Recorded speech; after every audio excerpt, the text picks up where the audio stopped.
Yuri-yalada. Hi everyone, my name is Talia or Gugubaga. Thank you for linking into this video.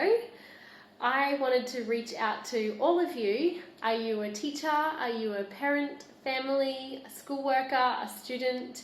And if you're interested in language, then this is for you. So I am going to walk us through the Australian curriculum website, how to navigate the languages area, and we're going to look at the framework for Aboriginal and Torres Strait Islander languages, and I'm just going to talk a little bit about the experience of languages in a school setting.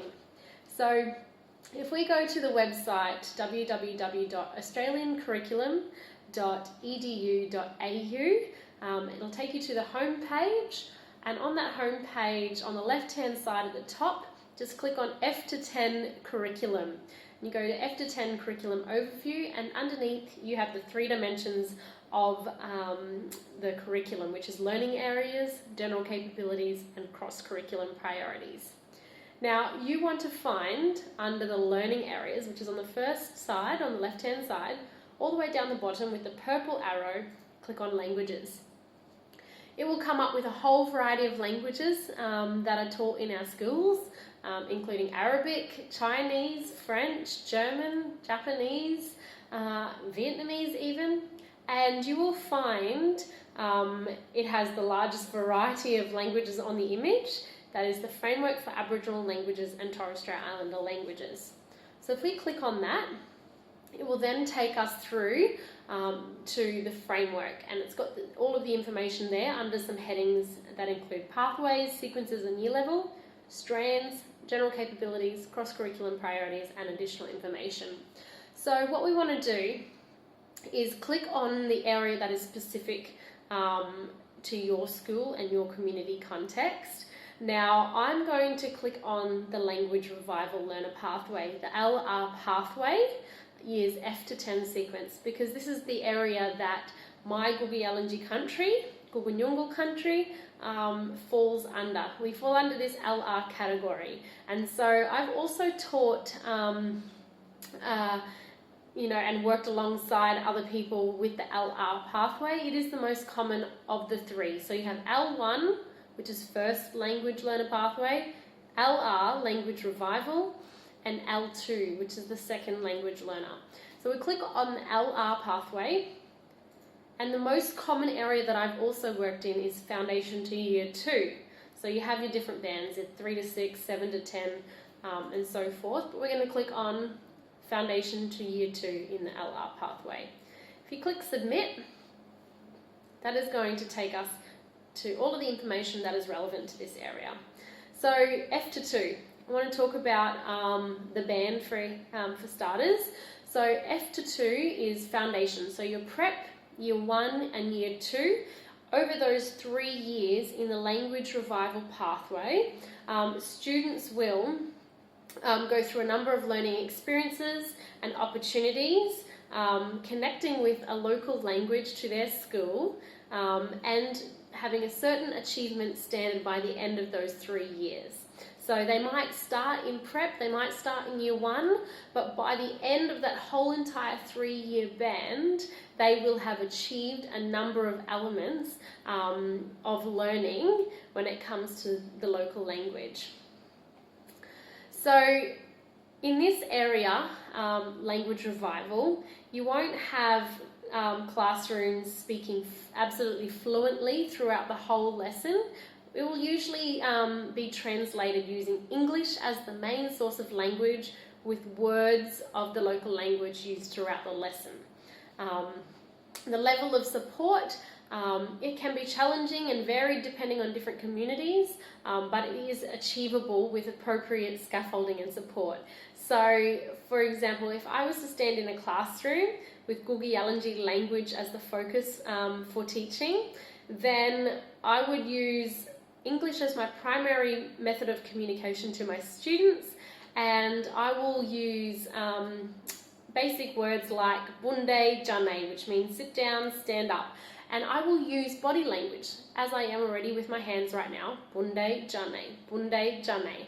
I will actually physically bunde jane. And so using that body language and repetition of the word and breaking down the words like bunde or jane, all of these different elements of body language, of repetition, of breaking a word down, of using English as the main source of communication, even an image, using actions, using games, using creative methods like dance and artwork. All of this help to scaffold and teach language effectively to students so that they can understand and comprehend what you are teaching them. So there are two areas of content descriptions in the curriculum. So you've got communicating and you've got understanding. So communicating as one area, that includes interacting with each other in the classroom, perhaps with elders and community members that are visiting the classroom. They'll be responding to teacher instructions, they'll be participating in classroom routines, they'll be providing simple words and statements and gestures, they'll be identifying key information. All of that is about communicating, creating and presenting shared stories.